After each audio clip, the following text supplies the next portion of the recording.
الحمد لله نحمده ونستعينه ونستغفره ونعوذ بالله من شرور أنفسنا ومن سيئات أعمالنا من يهده الله فلا مضل له ومن يضلل فلا هادي له وأشهد أن لا إله إلا الله وحده لا شريك له وأشهد أن محمدا عبده ورسوله أرسله بالحق بشيرا ونذيرا وداعيا إلى الله بإذنه وسراجا منيرا يا أيها الذين آمنوا اتقوا الله حق تقاته ولا تموتن إلا وأنتم مسلمون يا أيها الناس اتقوا ربكم الذي خلقكم من نفس واحدة وخلق منها زوجها وبث منهما رجالا كثيرا ونساء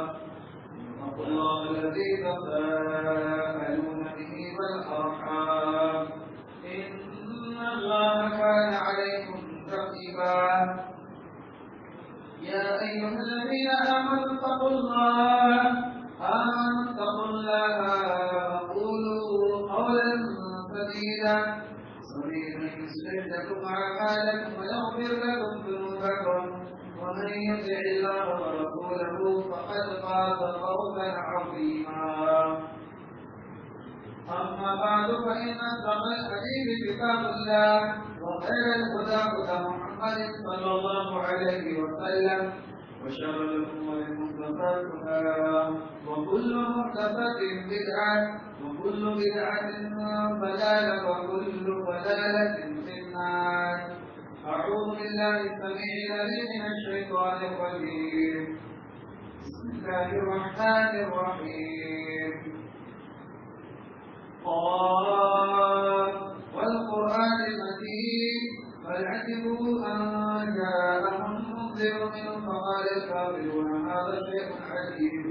أإذا متنا وكنا ترابا ذلك رجع بعيد قد علمنا ما تنقص الأرض منهم وليسنا كتاب حفيظ بل كفروا بالحق لما جاءهم فهم في أمر مريض أفلم ينظروا إلى السماء فوقهم كيف بنيناها وزيناها وما لها من فروج والأرض مددناها وألقينا فيها رواسي وأنبتنا فيها من كل زوج بهيج وقال الله عز وجل بسم الله الرحمن الرحيم فلا وربك لا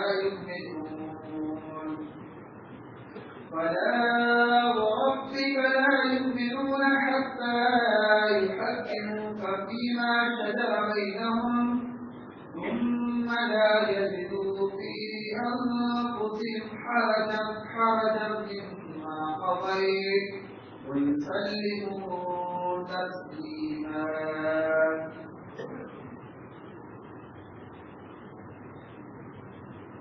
رب اشرح لي صدري ويسر لي أمري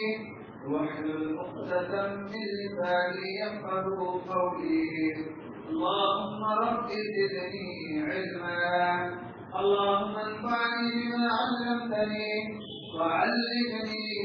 ما ينفعني وزدني علما.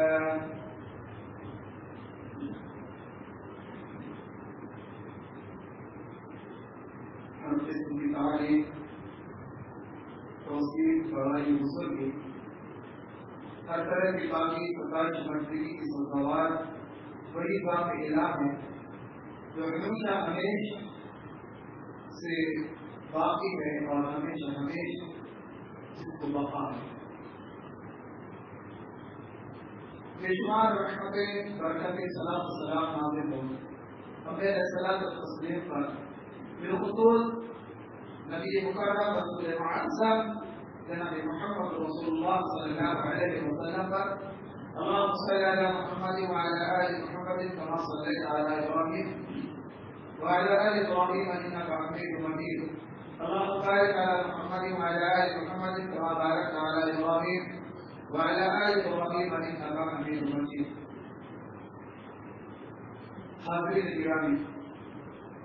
خطبہ رسولہ کے بعد قرآن مجید کی چوتھی سورت سورہ النساء، سورۃ النساء کی آیت نمبر 65 تلاوت کی گئی۔ اس آیت کے تعلق سے کچھ باتیں مشہور کی جائیں گی۔ بیچ بیچ میں جو جگہ ہے تھوڑا آگے جائیں اور تھوڑا سے تو بات بات کی جگہ بنا دیں، آگے جانا ہے جہاں پر۔ حاضرین گرامی، آیت کریمہ جو میں نے تلاوت کی، اس آیت کریمہ کا آسان ترجمہ یہ ہے فَلَا وَرَبِّكَ لَا يُؤْمِنُونَ، بس آپ کے رب کی قسم وہ لوگ ایمان والے نہیں ہیں، مومن نہیں ہیں، جب تک کہ وہ آپ کو اپنے آپسی اختلافات کا جج اور فیصل نہ مانیں، پھر آپ کے فیصلے سے وہ راضی اور خوش نہ ہوں،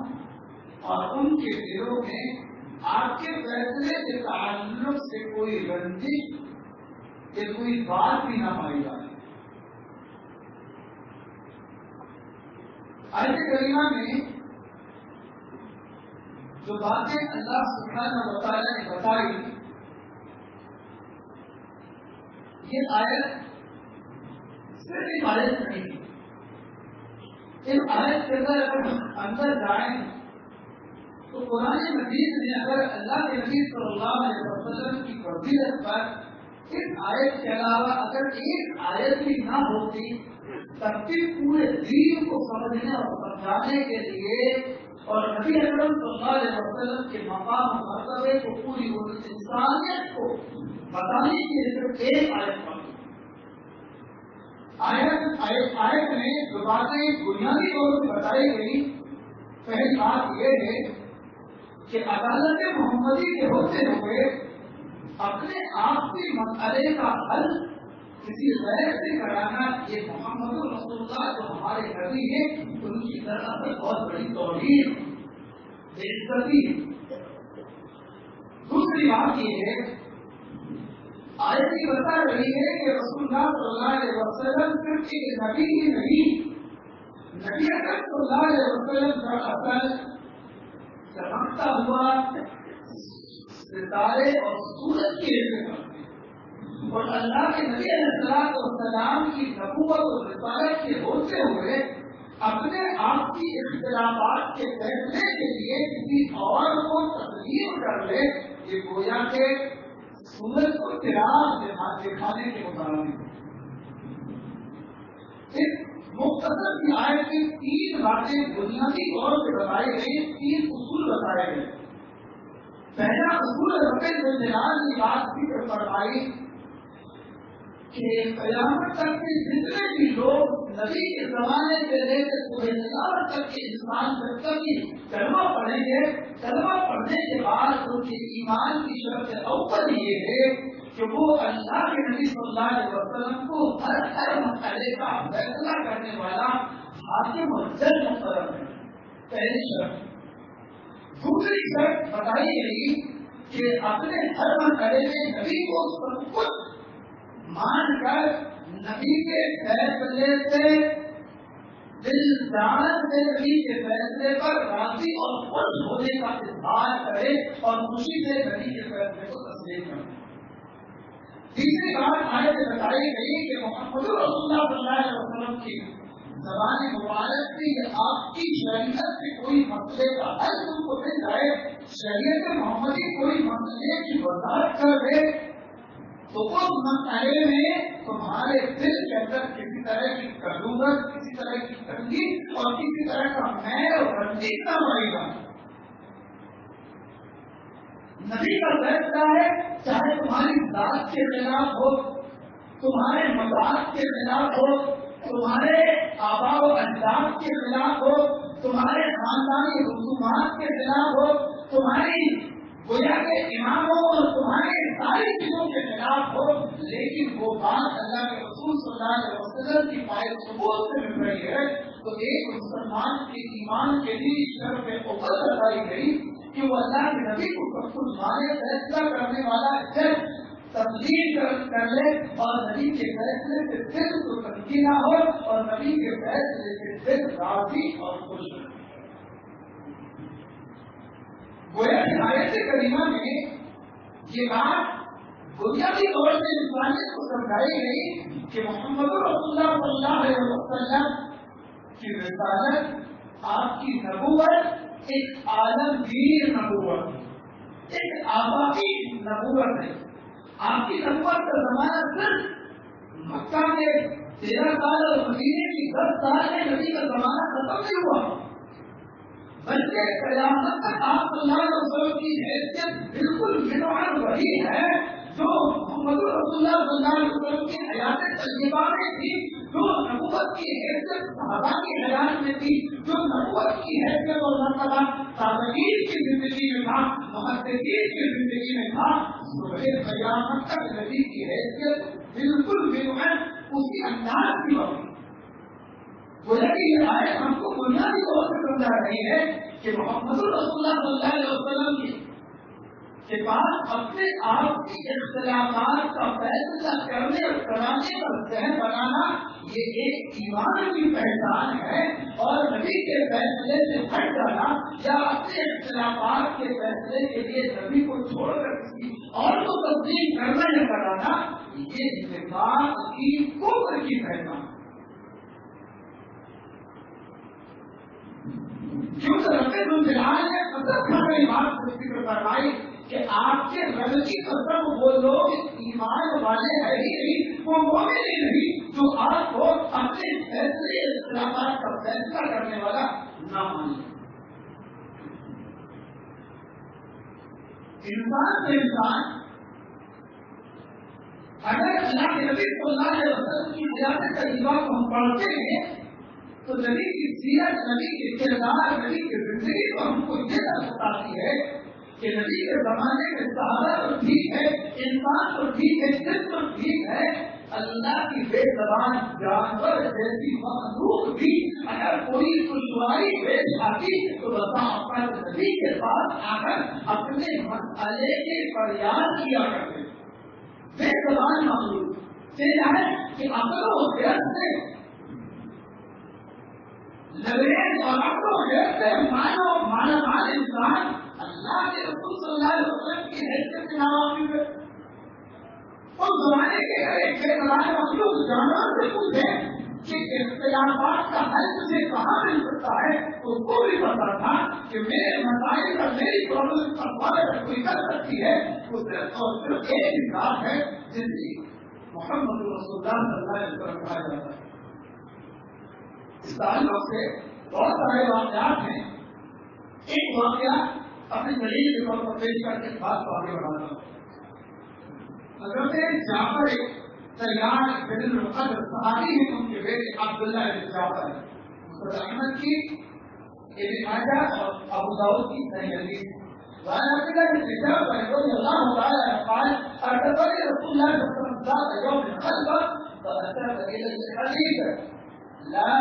أخبر بي أنه أحدا أبدا. بہت طویل۔ حضرت عبداللہ بن جعفر کہتے ہیں کہ اللہ کے نبی صلی اللہ علیہ وسلم نے مجھ سے فرمایا کہ میرے ساتھ سواری پر پیچھے بیٹھ جاؤ۔ آپ نے کچھ باتیں کہا، میں تم سے کچھ باتیں کہنا چاہتا ہوں، شیئر کرنا چاہتا ہوں، لیکن ایک چیز یاد رکھ لینا، لا أخبر بي أنه أحدا أبدا، کبھی بھی وہ بات کسی اور کو نہ بتانا۔ ہو سکتا ہے اللہ کے نبی صلی اللہ علیہ وسلم کے بھتیجے تھے، کچھ رات کی بات ان کو بتانا مقصود تھا، اس وجہ سے اللہ کے نبی صلی اللہ علیہ وسلم نے فرمایا کہ کبھی بھی کسی کو مت بتانا۔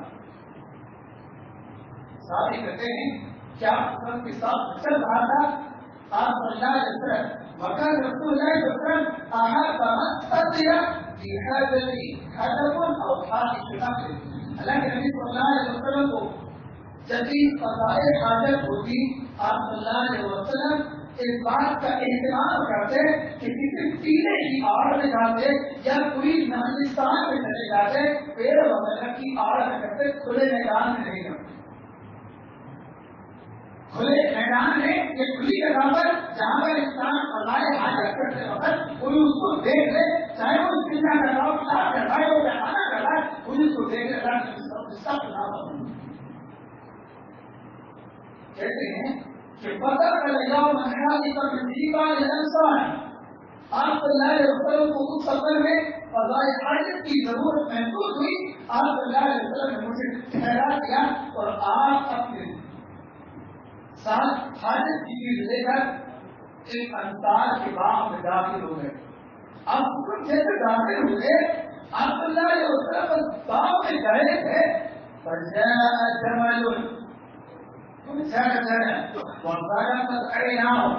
اچانک پیارے نبی صلی اللہ علیہ وسلم کو دیکھ کر اس نخلستان کے اندر سے بے تحاشا تیزی کے ساتھ دوڑتا ہوا ایک اونٹ پیارے نبی صلی اللہ علیہ وسلم کے پاس آیا اور ایسا رویا ہننا دراصل وہاں استعمال ہوتا ہے جہاں ماں کو لے کر بچہ ہوتا ہے. اللہ کے نبی صلی اللہ علیہ وسلم کے سامنے کہتے ہیں پہننا وہ اونٹ آ گیا. اللہ کے نبی صلی اللہ علیہ وسلم کے پاس آ کر ایسا رویا کہ گویا کہ ماں کی آنچل میں لپٹ کر بچہ بلک بلک کر روتا. بچے کو کوئی مارتا ہے کوئی پریشان کرتے کوئی ستا دے کوئی تکلیف پہنچا دے تو بچہ ماں کی گود میں جا کر پناہ لیتا ہے بلک بلک کر ہوتا ہے. ایسے ہی وہ اونٹ پیارے نبی صلی اللہ علیہ وسلم کے پاس آیا سر کو جھکا دیا اور بلک بلک کر رونے لگا. پیارے نبی صلی اللہ علیہ وسلم کو اس اونٹ کا ظلم اتنا ستایا کہ پیارے نبی صلی اللہ علیہ وسلم نے پیارے نبی صلی اللہ علیہ وسلم اس اونٹ کی تکلیف کو محسوس کر کے آپ بھی اشوار ہو گئے. آپ نے اسی برداشت نہیں کہا. آپ سوالو نے آپ نے اس کی پیشانی اس کی خوبصورت پیشانی پر جیسے ہاتھ پھیرا صحابی کہتے ہیں پتھر کٹا فوراً اس کی دلن اس کا جانا رک گیا چھوٹ گیا. صحابی کہتے ہیں مجھے عجیب لگا عجیب معاملہ ہے کہ رو رہا تھا چلا رہا تھا اور آپ نے جیسے ہاتھ پھیرا کہ خاموش ہو گیا. پیارے نبی صلی اللہ علیہ وسلم نے اونٹ کو خاموش ہو گیا. پیارے نبی صلی اللہ علیہ وسلم نے اس بات کی طرف آواز دے کر اعلان کیا میں صاحب الجبل ارے آپ کا کے اندر کوئی ہے گا جس کا اونٹ گم ہو گیا ہے اس اونٹ کا مالک کون ہے ٹھہرا ہے. جہاں پتا میں لگا ایک انصاری دوڑتا ہوا تیزی کے ساتھ پیارے نبی صلی اللہ علیہ وسلم کے پاس آیا کہا ہوا جی رسول اللہ اللہ کے نبی یہ اونٹ میرا ہے. پیارے نبی صلی اللہ علیہ وسلم کے پاس اس اونٹ کا آنا اس اونٹ کا رونا دراصل کسی وجہ سے تھا. اونٹ کیا شکایت کرنے آیا تھا اپنے مسئلے کے حل کے لیے اونٹ آیا تھا. اونٹ کیا کہہ رہا تھا آپ نے فرمایا ہمارا اللہ کی حاضری بہینا اللہ کی مسئلہ کر لو ان اللہ شفا الیکا اللہ کا تجھی ہوں منظور ہوں اللہ کے بندو کہ تم جانتے نہیں کہ اللہ نے اگر تم کو کسی جانور کا یا کسی کا مالک بنا دیا تم کو ڈرنا چاہیے کہ اونٹ نے میرے پاس آ کر رو کر مجھ سے فریاد کیا کہ اللہ کا تجھی ہوں منظور ہوں کہ اللہ کے نبی میرا آقا مجھے بھوکا رکھتا ہے اور بھوکا رکھنے کے بعد ہر مسلسل بغیر اس کھانے کے لیے محنت کیے مسلسل کام مجھے لکھا. بولو ذرا ایک بے زبان مخلوق پیارے نبی کے پاس اپنے مسئلے کے حل کے لیے جا رہی ہے اور انسان ہے اشرف المخلوق ہے کہ جب آپ سے کسی مسئلے کا حل چاہتے ہیں تو اللہ تعالیٰ کے رسول کو چھوڑ کر سب کرنا چاہیے. لہٰذا یہ آیت ہم کو کیا بتا رہی ہے یہ آیت ہم کو پیغام یہ دے رہی ہے کہ لوگوں یاد رکھ دو اگر یہ کوئی یہ کہے کہ ہم نے محمد رسول اللہ صلی اللہ علیہ وسلم کی اتباع کو یا آپ صلی اللہ علیہ وسلم کے قدر اور اسوے کو یہ سمجھ کر نہیں چھوڑا کہ آپ صلی اللہ علیہ وسلم کی بات سے کم ہٹائیے اور دوسروں کو آپ کے مقابلے میں حق سمجھ کر تسلیم نہیں کیا بلکہ اس وجہ سے کہ بعض مسئلے بعض معاملات اور بعض حکمتوں کی بنا پر تو یہ آیت بتا رہی ہے کہ ایسی کوئی کرنے والا بھی بے وقوف ہے اور بلکہ اللہ کا الزام اس پر لگ رہا ہے کیونکہ فیملی کے تعلق سے رب کریم نے کیا فرمایا؟ لقد كان لكم في رسول الله اسوة حسنة، کہ تمہارے لیے صرف اور صرف محمد رسول اللہ صلی اللہ علیہ وسلم کی زندگی آئے ہیں، کسی اور کی نہیں۔ آیت کریمہ میں ایک اور بات جو گویا کے پوشیدہ نظر آ رہی ہے وہ کیا ہے؟ یہ آیت ہم کو بتا رہی ہے کہ محمد رسول اللہ صلی اللہ علیہ وسلم امت کے نگہبان ہیں، امت کے حاکم ہیں، اور آپ صلی اللہ علیہ وسلم صرف حاکم نہیں بلکہ انسان پر حاکم ہیں، اور آپ صلی اللہ علیہ وسلم حاکم اور امام نہیں بلکہ پوری انسانیت کے لیے رحمت، اور بلکہ آپ صلی اللہ علیہ وسلم پوری انسانیت کے روحانی مشرفات کی حیثیت رکھتے ہیں۔ آیت کریمہ میں ایک اور بات پتہ چلی کہ نبی اکرم صلی اللہ علیہ وسلم کے ارشادات یا قرآنی ہدایات یا رسول اللہ صلی اللہ علیہ وسلم کے فرامین پر ایمان و عمل صرف نبی کی زندگی کی حد تک محدود نہیں بلکہ قیامت تک کے انسانیت کے لیے یہ بات لازم ہے کہ جب بھی کسی مسئلے میں اختلاف ہو جائے تو شریعت کی طرف رجوع کرنا دراصل رسول اللہ کے مسئلے کو رجوع کرنا بہت ضروری بات ہے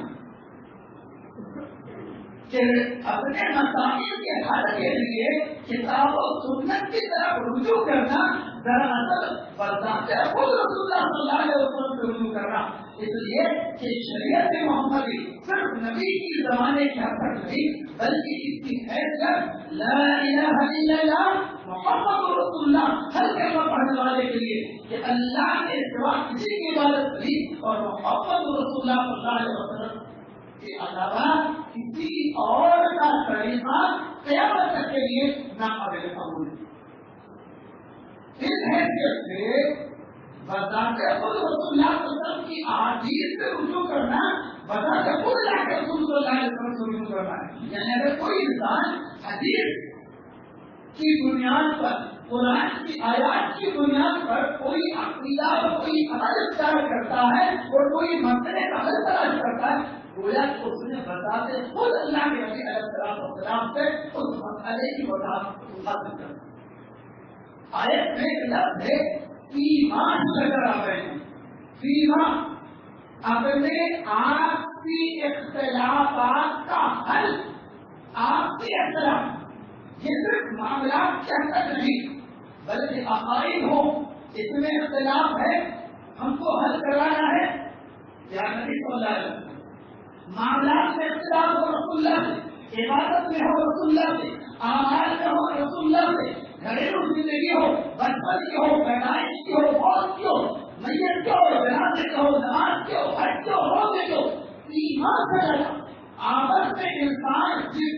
معاملے میں اختلاف کر رہا ہے ہر معاملے کے لیے رب کریم نے صرف ایک جملے میں فرمایا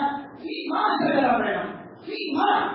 جس کے درمیان میں بھی آپ سے اختلاف ہو رہا ہے، کوئی کہہ رہا ہے کہ نماز ایسی پڑھی جائے، کوئی کہہ رہا ہے اللہ کے بارے میں جب کی طرح کرائے، سب کا فیصلہ کرنے کے لیے انسان کے پاس ایک فیصلہ کرنے والی چیز قرآن اور دوسری اس کی وضاحت حدیث ہے، گویا کہ قرآن حدیث سے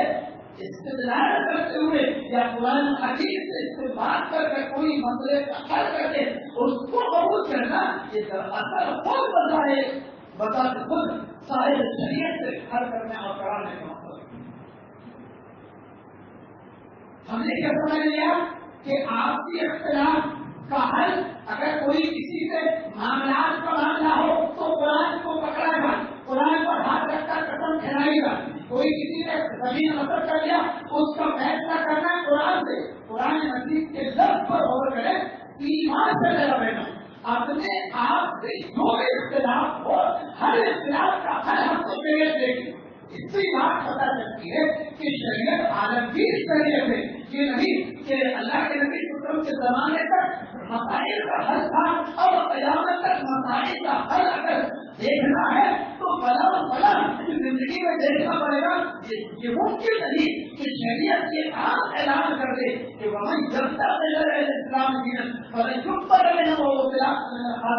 کہ دین صرف اپنی نظر میں شریعت نظر میں صرف وہی ہے جو نبی صلی اللہ علیہ وسلم مدینے کی گلیوں میں لے کر آئے تھے, مکہ کی گلیوں میں لے کر آئے تھے. اس کے علاوہ اگر کسی نے دین کے نام پر کوئی چیز کو ایجاد کیا وہ ناقابل مراد ہوگا اور ناقابل قبول ہوگا. اس کی وجہ سے امام مالک رحمۃ اللہ علیہ 4 اماموں میں سے ایک بہت بڑا امام ہے. امام مالک اپنی زندگی میں فرمایا کرتے تھے, لوگ یاد کر لو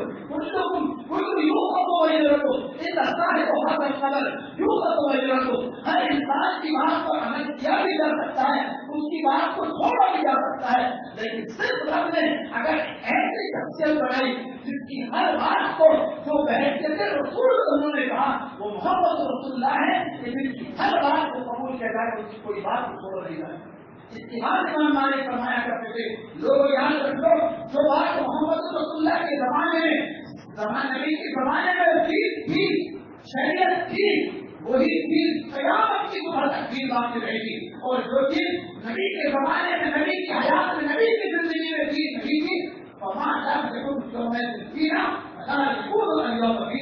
جو چیز اس زمانے میں نبی کی زندگی میں تھی نہیں تھی وہ آج 1000% لوگ وہ چیز پر نہیں سکتی, شریعت پر نہیں. آیت کریمہ میں بہت ساری باتیں ہیں لیکن میرا وقت ختم ہو رہا ہے, اس لیے ایک بنیادی بات کو خلاصے کے طور پر پیش کر کے اپنی بات کو ختم کرتا ہوں. شریعت کے آیت نے ہم کو یہ اصول بتا دیا کہ پیارے نبی صلی اللہ علیہ وسلم پوری انسانیت کے لیے ایک رہبر ہادی اخلاق کے ہیرو ہی نہیں بلکہ آپ نہایت انصاف پر حافظ بھی, اور حافظ بھی شان ہے کہ آپ کے فیصلے کو رب کریم سے ایمان اور کفر کی علامت قرار دیا. نبی کا فیصلہ ایک انسان کے لیے ایمان اور کفر کی پہچان ہے. گویا کہ نبی کی طرح نبی کی پہلی نبی کا مشن انسانیت کے لیے ایک منہج ہے, ایک کسوٹی ہے, ایک بنیاد ایک راہ عمل ہے کہ جو چیز محمد رسول اللہ صلی اللہ علیہ وسلم کے طریقے سے ثابت ہوگی دین وہی ہوگا, اور نبی کے طریقے سے ہٹ کر چاہے کتنا ہی اچھا عمل ہو جائے لیکن کوئی رائے تک روایت کوئی بخاری مسلم ہے من عمل عملا ليس عليه امرنا فهو رد, کہ جو کوئی ایسا عمل کرے جس میں محمد رسول اللہ کی مہر نہیں, رسول اللہ کا کھمبا نہیں, وہ عمل بارگاہ الہی میں چل نہیں سکتا. حضرت جابر بن عبداللہ رضی اللہ عنہ کی روایت صحیح بخاری 1852 نمبر کی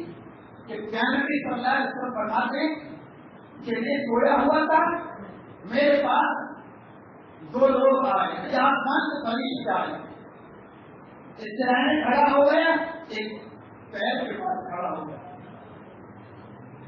کہنے لگے ان کی مثال بیان کرو. ایک کہنے لگا سوئے ہوئے,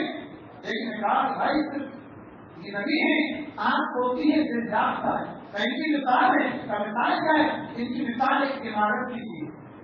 کمر رجل بنا جا رہا ہے, ایک انسان کی جو بہت خوبصورت محل بناتا ہے, ایک بہترین خوبصورت گھر بناتا ہے, اور اس میں دسترخوان لگاتا ہے اور بلانے والے کو بھیجتا ہے. اس کی تعلیم برداشت تو کرو, تب کیا کریں, یہ تو سوئے ہوئے. دوسرے نے کہا آپ کرو تو صحیح, یہ آنکھ سوچتی ہے پھر جانتا ہے. کہا وہ جو گھر ہے وہ جنت ہے, اس میں جو دسترخوان ہے جنت کی نعمتیں ہیں, اور وہ جو بلانے والا وہ باہر بتائیے ایک آدمی کو بلانے کی بھیجتا ہے کہ جاؤ لوگ کو بلا کر کہ دسترخوان تک چکائے, کھانے کا وقت آ چکا ہے, کھانا شروع کرنا ہے. فمن أطاع محمد فقد عصى الله ومن عصى محمد فقد عصى الله ومحمد فرق بين الناس. فرماتے ہیں جو اس انسان کی بات پر لبیک کہے گا وہ گھر میں داخل بھی ہوگا اور اس کے دسترخوان میں جو چیز ہے سب کھانے سے لطف اندوز ہوگا. لہٰذا لوگوں یاد رکھ لو پیارے نبی صلی اللہ علیہ وسلم کے بارے میں امام کائنات نے نام کو وہی اپنی زبان مبارک سے فرمایا محمد فرق بین الناس. لوگوں محمد رسول اللہ صلی اللہ علیہ وسلم قرآن امتیاز ہے, محمد رسول اللہ منصف ہے, محمد رسول اللہ جج ہے. لہٰذا محمد رسول اللہ کا جو پیروکار ہوگا, محمد رسول اللہ کا جو فالوور ہوگا وہی جنت میں بھی داخل ہوگا اور جنت کی نعمتوں سے محفوظ روز ہونے کا بھی اسی کو شرف حاصل ہوگا. لہٰذا یہ حفاظت ہے کہ انسان کو, ایک مسلمان کو خاص طور سے یہ پیغام ہم کو ملا ہے کہ محمد رسول اللہ صلی اللہ علیہ وسلم کا کلمہ رکھ لینا, سوچے کی طرح رکھ لینا, یہی نہیں بلکہ شریعت محمدی کے تقاضے کو پورا کرنا, آپ کے طریقے کے مطابق زندگی گزارنا, یہی انسانیت کی فوج و فلاح کی کامیابی کا کام ہے. اب خدا کے طور پر ایک سے 1.5 منٹ کے لیے کہ پوری گفتگو میں نے جو کیا ایک پیش رکھا. آج 21 رجب المرجب ہے, کل 22 رجب المرجب ہے. آج کی رات میں لوگ پورے بھریں گے, اس کے نام میں باقاعدہ نیاز دلائی جاتی ہے کہ 22 تاریخ کو بڑا و بڑا کنڈوں کی نیاز جب شادی کے نام پر ساری چیزیں اس کو دین سے کہہ دیتا کہ جس نے نہیں کیا تو بولا کہ جب شادی کی طرف منسوخ کیا جاتا قیامت اس کو دامن سامنے کی ساری چیزیں. انشاءاللہ اگلا جو خطبہ ہوگا جعفر صادق رحمۃ اللہ علیہ کی زندگی پر ہی ہوگا کہ وہ ان کی زندگی کیا تھی, ان کے فرامین کیا تھے اور انہوں نے کیا درد کیا, کیا پیغام کیا, اور جعفر صادق ہے کون اور ان کی تعلیمات کیا اس پر ہو. لیکن خلاصہ یہ ہے کہ یاد رکھ لیں جو چیز نبی کی زندگی میں دین تھی وہی چیز دین ہوگی. حضرت امیر معاویہ رضی اللہ عنہ کا انتقال سن 60 ہجری میں ہوا ہے. جس سال حضرت امیر معاویہ رضی اللہ عنہ کا انتقال ہوا تو امیر معاویہ رضی اللہ تعالیٰ عنہ کی انتقال کی خوشی نے شیعوں نے اس چیز کو بنایا ہے اور اس وجہ سے وہ رات میں خوشی کے طور پر پھر پوری وقت بناتے تھے. مسلمانوں نے اللہ کے لیے اس کو اپنے اندر داخل کر دیا اور یہ لوگ اس چیز میں بہت زیادہ آگے بڑھے اور بڑھتے چلے گئے. لہٰذا اس کو دین کا حصہ بنانا, شریعت کا نام لینا, شریعت کے احکامات کو یہ کہنا کہ یہ دین کا ہے, اسلام کے اتحاد ہے, دور کا اس کا تعلق نہیں. ہم مسلمان ہیں, ہم نے صرف اور صرف کلمہ لا الہ الا اللہ محمد رسول اللہ پڑھا ہے. تو ایک مسلمان کو بحیثیت مسلم, ایک مسلمان کو بحیثیت رسول کے امتی, ایک مسلمان کو بحیثیت نبی علیہ السلام کی ابتدا صرف اور صرف ایک ہی چیز کرنی ہے, وہ وہی ہے جو آتا ہے رسول کو دے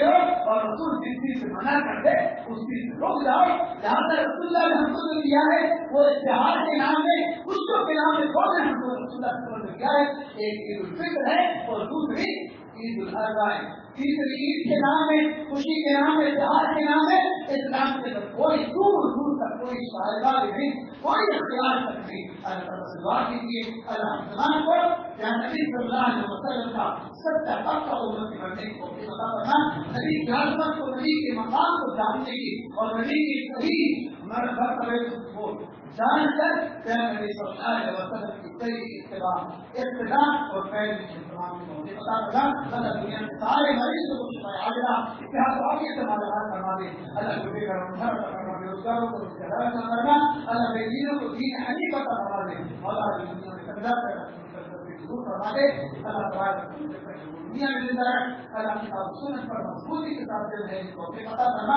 ہر مسلمان کا انسان خاطر خیر کا فرما. رب صلی اللہ علیہ